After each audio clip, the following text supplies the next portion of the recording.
Ce sont des révélations glaçantes. Selon l'Express, des corps donnés à la science ont été conservés dans des conditions effarantes dans le plus grand centre d'anatomie européen. On va en parler dans un instant avec mes invités. Anne Jouan, journaliste indépendante et qui a travaillé pour l'Express. Jérôme Marty, président de l'Union française pour la médecine libre. Et puis, nous serons en duplex depuis Lille avec le professeur Brigitte Mauroy, urologue à Lille et ancienne présidente du comité d'éthique du don des corps. Des corps donc rongés par les rats dans un état de décomposition avancée. L'Express n'hésite pas à parler de charnier. Alors comment une telle situation a-t-elle pu perdurer jusqu'à ces derniers jours? Une enquête a été ouverte et le centre a été fermé provisoirement. Stéphanie Zenati. Derrière ces murs, au 5e étage de la très respectée faculté du quartier Saint-Germain-des-Prés, c'est un secret qui a tant bien que mal été gardé. Même si ces dernières années, de plus en plus, le doute s'était installé. C'est vrai que c'est une partie où ça dégage une forte odeur. Moi j'avais demandé aux surveillants comment ça se fait qu'il y a une odeur comme ça. Ils m'ont dit c'est la pièce en fait où il y a les cadavres et tout ça. C'est là que les dépouilles de ceux qui avaient fait le choix de donner leur corps à la science étaient conservées, dans des conditions insalubres, indignes même selon nos confrères du magazine L'Express. Des corps entassés, posés à même le sol dans les couloirs, certains trop abîmés, n'auraient même pas été disséqués, d'autres carrément revendus à des entreprises privées sans le consentement du défunt ou de ses proches. Des révélations choquantes, bouleversantes pour Brigitte Mouton. Son oncle et sa tante avaient fait don de leur corps à l'université parisienne. La difficulté, c'est qu'on ne sait absolument rien de ce qui se passe après la prise en charge du corps. Je me suis demandé... Voilà, si effectivement il n'y avait pas eu des choses un peu particulières concernant le corps de ces personnes que j'ai connues, que j'ai aimées et qui faisaient partie de ma famille. Dans un communiqué, l'établissement Paris Descartes a tenu à présenter ses excuses aux familles des donneurs. Elle a aussi annoncé que le ministère de l'Enseignement supérieur avait ordonné la fermeture administrative provisoire du centre. Une inspection doit y être menée. Anne Jouan, bonjour. Bonjour. Donc vous êtes journaliste indépendante, là vous avez travaillé pour l'Express. C'est vous qui avez révélé ce scandale. Racontez-nous. En fait, ce qu'on découvre au fur et à mesure de notre enquête dans l'Express, c'est que depuis des années, et on peut le dire depuis plusieurs dizaines d'années, il y a un problème au centre de don des corps de René Descartes, au 45 rue des Saints-Pères à Paris. Et cette histoire prend forme vraiment de manière très concrète en octobre 2016, quand un rapport est rendu au président d'Ardel, qui est le président de l'université René Descartes, aujourd'hui conseiller de la ministre de la Recherche, Frédérique Vidal. Dans ce rapport, lui sont présentées un certain nombre de photos que nous décrivons dans l'article, mais que nous avons choisi de ne pas publier, par respect pour les gens que l'on voit et que l'on peut identifier sur ces photos, et aussi pour leur famille. Ces corps sont conservés dans des conditions absolument indignes. Les frigos et les portes du frigo ne sont pas hermétiques. Les chambres froides, non, m'avait dit quelqu'un qui travaille au centre, que de froid que le non. Et les rongeurs passent au travers de ces portes. Et ces corps restent comme ça à l'époque, ces corps vont rester comme ça. Qu'est-ce qu'ils sont devenus depuis? Qu'est-ce qui s'est passé? Alors, depuis, il y a eu des travaux de rénovation qui ont été décidés et entrepris à René Descartes. Donc ils ont refait la peinture, il y a eu des petites modifications en attendant le véritable chantier qui a été voté en 2017 et qui va commencer pas avant plusieurs mois. Qu'est-ce qu'on a fait de ces corps? Qu'est-ce que sont devenus ces corps? Il faut leur demander. Depuis plusieurs jours, les familles appellent le numéro qui a été mis en place par l'université. Les gens nous disent qu'ils ont beaucoup de mal à avoir un interlocuteur. C'est une psychologue qui répond au téléphone. Et comme le disait la fille de quelqu'un qui a donné son corps à la science, la pauvre psychologue va avoir elle-même besoin d'un psychologue parce qu'elle se prend tout sur le dos et elle ne sait pas répondre à ces familles qui téléphonent. Et les gens ont du mal, le téléphone sonne très souvent dans le vide. Jérôme Marty, vous êtes le président de l'Union française pour une médecine libre. Ces révélations vous ont glacé. Oui. vous vouliez porter plainte. Est-ce que, à ce jour-là, Oui, vous avez pu porter plainte? C'est ce qu'on a dit. Nous, quand on a découvert l'article, on a été glacé d'effroi parce que ce qui est décrit à l'intérieur est tellement important. On touche tellement à l'indicible, on touche tellement à ce qui est à l'opposé de ce que c'est que l'engagement d'être médecin, que ça ne peut que vous glacer quand vous êtes médecin. Alors oui, parce que ces corps, normalement, sont destinés à servir la science, bien sûr, à aider les chirurgiens à s'exercer. Il y a trois choses, si vous voulez. D'une part, il y a donc des gens qui ont décidé, et c'est quelque chose qui est extrêmement, qui est un véritable engagement, qui décident de léguer leur corps à la science, de façon à servir à la fois aux chirurgiens et aux étudiants en médecine. Équipés pour ça. Équipés pour ça. 600 €. Ce qui est un premier scandale. Bon. On ne respecte pas leur dernière volonté puisqu'on s'aperçoit que certains corps étaient dans un état tellement déplorable qu'on ne peut pas s'en servir et on les brûle avant de s'en servir. On s'aperçoit aussi que certains corps ont une destination qui n'est pas celle qui a été choisie par les gens en question, puisqu'on va vendre à des entreprises privées ces corps pour des crash tests ou autres.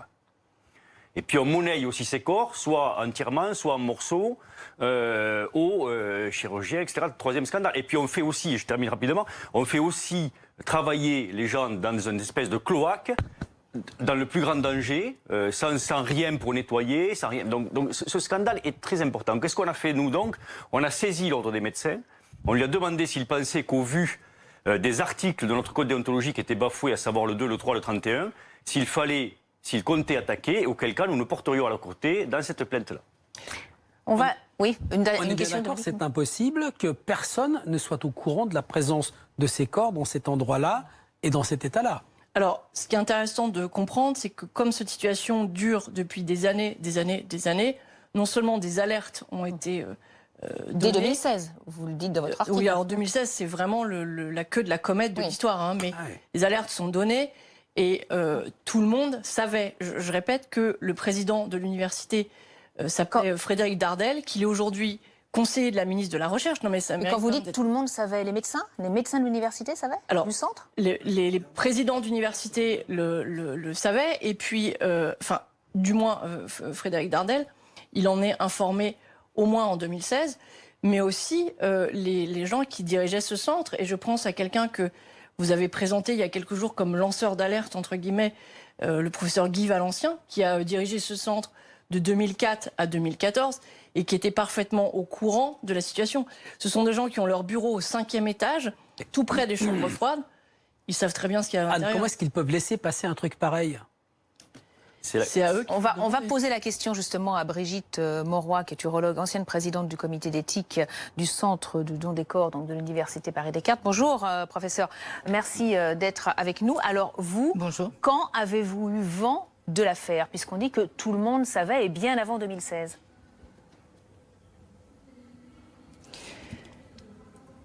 On savait qu'il y avait à Paris-Descartes, qui était à l'époque le temple de l'anatomie française, une vétusté alarmante. Une vétusté alarmante parce que, par exemple, les chambres froides ont été installées en 2050. Personne ne va s'étonner qu'en 2010-2015, les chambres froides sont plus froides. Ça paraît tout à fait évident.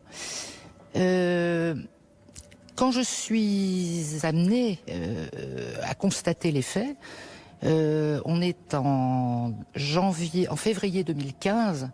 Richard Douard, qui est à l'époque le directeur du centre, ne s'en sort plus. Il a fait appel à l'aide et à la faculté et à l'université. Il ne s'en sort plus. Et donc, il m'appelle parce que on sait qu'à Lille, les corps sont conservés correctement. Ça n'est pas exclusif, mais c'est une réalité. Et donc, nous commençons à travailler parce que, au fond, ce qui est écrit dans l'article, il n'y a rien à enlever. Je n'ai aucunement à commenter. Cet article retrace les faits tels qu'ils se sont déroulés. Nous avons, au comité d'éthique, entre 2015, sur toute l'année 2015, travaillé d'arrache-pied pour monter un dossier absolument complet avec des photos et puis surtout un projet de remise aux normes, de travaux. En novembre 2015, M. Dardel délègue des équipes à Lille pour venir mesurer les mètres carrés, etc. Et on rend un dossier très complet à cette époque-là. C'est parce que rien n'a bougé, quoi qu'on fasse. Quoi qu'on fasse. Qui n'a pas bougé, professeur? Qui n'a pas bougé, professeur? Qu'est-ce qui n'a pas bougé? Ni la faculté, ni la faculté, ni l'université. C'est-à-dire qu'on a alerté sur les difficultés, enfin c'est plus que des difficultés, qu'il y avait à l'époque. Il a semblé à un moment donné, fin 2015, que les travaux allaient pouvoir se mettre en route et on avait, conscient quand même du budget que ça représentait, d'abord proposé de refaire le secteur de conservation des corps. On a cru que ça allait se mettre en route et manifestement ça ne s'est pas mis en route et c'est dans ce contexte-là qu'on a démissionné en bloc en octobre 2017. Mais dans ce cas-là, pourquoi ne pas avoir rendu public cette affaire? Qu'on n'était pas du tout entendu. Pourquoi ne pas avoir rendu public cette affaire? Parce que c'est quand même un scandale énorme. Écoutez, rendu public comment? En contactant à ce moment-là les journalistes. Je ne suis pas sûre que ce soit la solution. Alors évidemment, a posteriori, l'article de Anne Join est tout à fait efficace. A posteriori, on peut toujours dire ah oui, on aurait dû le faire. J'ai envoyé une lettre au président Dardel au moment de ma démission, qui est d'ailleurs en partie citée dans l'article, qui était vraiment extrêmement incitative. Il n'en a rien fait. Il n'en a rien fait. Écoutez, je crois qu'il faut différencier le rôle des médecins dans cette affaire et le rôle de l'administration, administration, faculté, université, qui pilotait les médecins. Je crois que les médecins ont appelé à l'aide. Je crois que les médecins se sont manifestés. Encore une fois, ça n'est pas une situation qui brutalement est devenue inqualifiable en 2015. C'est une situation qui s'est détériorée progressivement. Je crois que la plupart des médecins qui ont eu à fréquenter ou à diriger le centre des dons de corps ont cherché à faire évoluer les choses, mais n'ont jamais été entendus.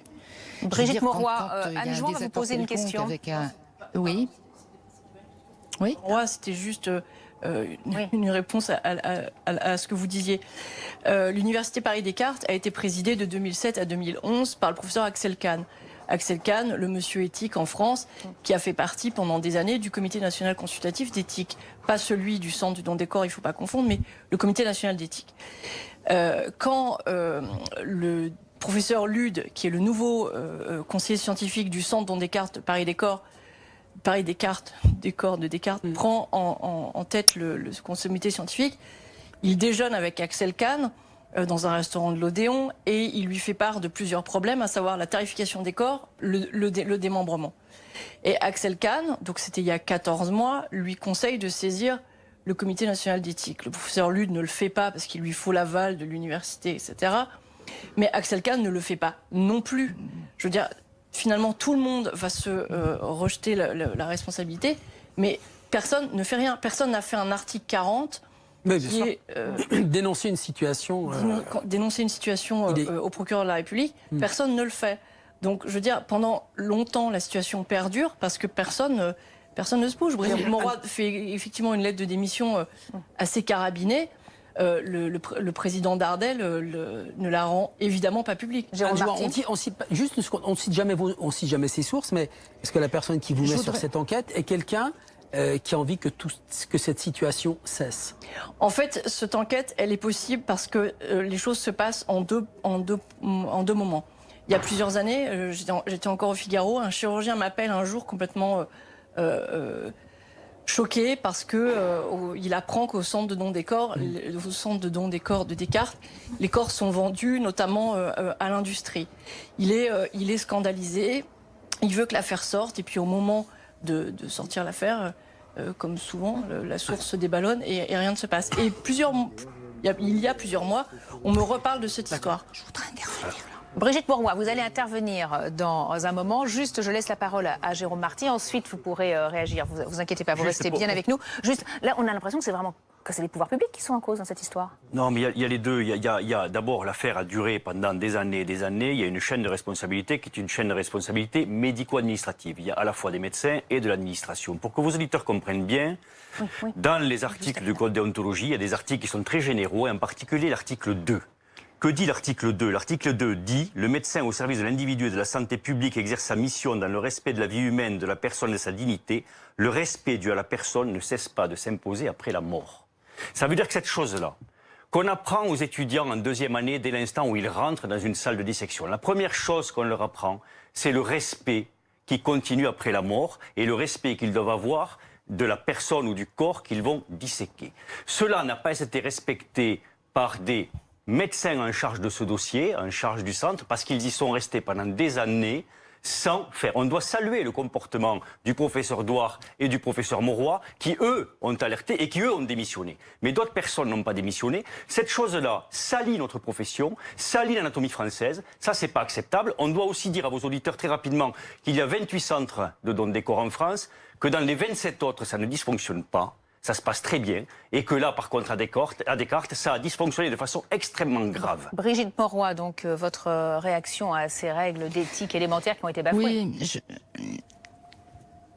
Oui, je voudrais rebondir sur ce que vient de dire Jérôme Marty. Il faut que vous compreniez que Paris est la capitale, mais y compris la capitale de l'anatomie, et puis qu'il y a autour la province. Descartes, depuis que je suis professeur, mais même avant, et vraiment était le temple de l'anatomie française. Et nous, provinciaux, on ne se mêlait pas de ce qui se passait à Descartes. Ce que je veux dire, Jérôme Marty a commencé à le dire, c'est qu'il existe 30 centres de dons de corps en France. Ces centres-là sont correctement organisés. C'est-à-dire qu'on traite avec le respect, l'humanisme et l'éthique qui sont nécessaires, le geste de donation des corps. Il est tout à fait hors de question que les procédures ne soient pas complètement écrites, que l'organisation ne soit pas complètement carrée. Donc il ne faudrait pas non plus que les téléspectateurs s'imaginent que il y a des problèmes et un certain mystère qui entoure les dons de corps partout en France. C'est faux. Ça n'est pas vrai. Nous avons besoin des corps. Nous avons besoin pour l'anatomie, pour former les médecins, pour former les gens qui sont déjà formés mais qui veulent se perfectionner, et puis pour continuer les travaux de recherche. Nous avons un besoin impératif des corps, et parce que nous savons que nous en avons un besoin impératif, évidemment, nous les respectons, nous les traitons dignement, nous les conservons correctement, et les procédures d'élimination sont complètement cadrées et complètement carrées. Ça, je crois que c'est important de le signaler. C'est vrai que l'article dit les choses, mais il ne faut pas confondre Paris et ce qui se passe, Descartes, en tout cas jusqu'à aujourd'hui, et ce qui se passait autour. Merci beaucoup en tout cas, professeur Brigitte Mauroy, d'être intervenue en direct dans Affaires suivantes. Alors, les médecins sont mis en cause. Comment est-ce que vous allez vous organiser, l'Union française pour une médecine libre? Vous voulez déposer plainte pour dénoncer? Nous, on a saisi l'ordre. On leur a demandé quel était leur avis par rapport à cette affaire et s'ils pensaient que, au regard de ce qui était relaté dans l'article, il fallait qu'ils poursuivent. Et s'ils poursuivent, nous nous porterons à leur côté dans cette plainte-là. À côté de ça, Anne-Joanne peut vous en parler, les familles sont en train de s'organiser, ça c'est important de le dire, parce que là, c'est du pénal, quoi. Donc d'un côté, vous pouvez avoir une plainte ordinale, mais également une plainte au pénal. Anne-Joanne, et les médecins là, sont en train de s'organiser pour se défendre. Qu'est-ce qui se passe là en ce moment? Parce que finalement, les dysfonctionnements ont duré jusqu'à très peu de temps. La question que vous posiez, à savoir de quelle est la réaction, je pense que c'est important de savoir que en ce moment, il y a un certain nombre de chirurgiens, notamment qui s'échangent des mails pour savoir comment s'organiser et comment avoir encore accès au corps, et que finalement, à cause de cet article, ils vont plus pouvoir aller disséquer. Et moi, ce qui me surprend en lisant ces mails, c'est de voir qu'ils n'ont absolument aucune pensée pour les gens qui ont donné leur corps, mais ces gens ne sont pas juste des corps, ils ont eu des vies, ils ont eu des métiers, ils ont eu des enfants, ils ont des petits-enfants, et que ces enfants et ces petits-enfants, ils n'ont pas enterré le membre de leur famille qui a donné son corps, et qu'il faut le respecter. Et quand je vois ces mails, ils font suite à un deuxième article qu'on a publié cette semaine, qui explique que les choses ne sont pas terminées au centre de don des corps, puisqu'on a 2 chirurgiens qui nous ont raconté avoir disséqué le 19 novembre dernier un corps notamment putréfié. Ils n'ont pas pu travailler sur une oreille ni sur la partie l'autre côté du crâne, tellement le corps était abîmé. Et ben, les médecins, certains en tout cas, parce qu'il faut voir que tout le monde n'est pas dans le même panier, mais certains n'ont qu'une pensée, c'est « et nous, comment on va faire ?» Je trouve que ça répond à la question que vous posiez tout à l'heure de comment ce système a perduré. Le système a pu perdurer parce que aussi un certain nombre de médecins n'ont pensé qu'à leur objectif qui était continuer de disséquer au Saint-Père et du coup de fermer les yeux sur ce qui n'allait pas. Anne Jouan, Michel Koenig, président fondateur de l'Association française d'information funéraire, nous a informé tout à l'heure que 3 familles l'ont contacté, des proches de personnes qui avaient fait don de leur corps à la médecine et qui ont décidé de porter plainte contre l'université Paris-Descartes. Est-ce que ces plaintes peuvent exister, peuvent être entendues par la justice? Alors, est-ce que quelqu'un qui donne son corps à la médecine signe un papier dans lequel plus personne après lui ne peut entreprendre, engager une action en justice si ce genre de... Alors quand on en parle à des avocats spécialisés en droit funéraire, il y a plusieurs choses. Il y a effectivement le problème de tromperie sur l'objectif même du don, puisqu'on donne en pensant qu'on va avoir un corps qui va servir à de la dissection, alors qu'en fait il peut être démembré. Ça, c'est pas forcément dit dans tous les centres. Et revendu. Et qui va servir à d'autres choses qu'à de la dissection pour des chirurgiens et des étudiants. Donc il y a peut-être un problème de tromperie, il y a une question d'atteinte à la dignité et à l'intégrité d'un corps, avec démembrement si on ne le dit pas. Il y a aussi tout le volet droit du travail, avec les conditions de travail déplorables des agents de Descartes. Il faut quand même penser et visualiser que démembrer des corps à même le couloir. Et juste une dernière réaction. Il y a aussi les corps dont on n'a pas pu utiliser parce que trop dégradés et que l'on brûle sans s'en servir. Donc là, il y a aussi une tromperie, un non-respect de la dernière Sans en parler aux familles. Sans en parler aux familles. Les familles n'ont pas d'informations. Est-ce que vous croyez que dans un tel cloaque, il y avait véritablement une traçabilité? C'est ce qu'on va découvrir. Là, nous, on a été contactés à notre corps défendant, mais comme on a été mis un peu en lumière de par la saisie de l'ordre qu'on a fait, on a plusieurs familles qui nous ont contactés sur notre site pour nous demander si elles pouvaient s'associer à notre plainte. On leur a dit que ça n'avait rien à voir, mais que par contre, il fallait qu'elles, on leur conseillait peut-être de se mettre en collectif et ensuite de voir si elles pouvaient saisir un avocat. Et ensuite, donc c'est ce qui est en train de se faire, puisqu'il y a une famille qui s'en occupe et qui regroupe les différents plaignants ou potentiellement plaignants, de façon à aller en justice pour cette atteinte à l'intégrité, cette tromperie ou ce non-respect des dernières volontés de défunt. Ouais, merci à tous les deux. Malheureusement, on est pris par le temps. L'actualité continue bien sûr sur BFM TV. Merci à tous de nous avoir suivis. Excellent dimanche.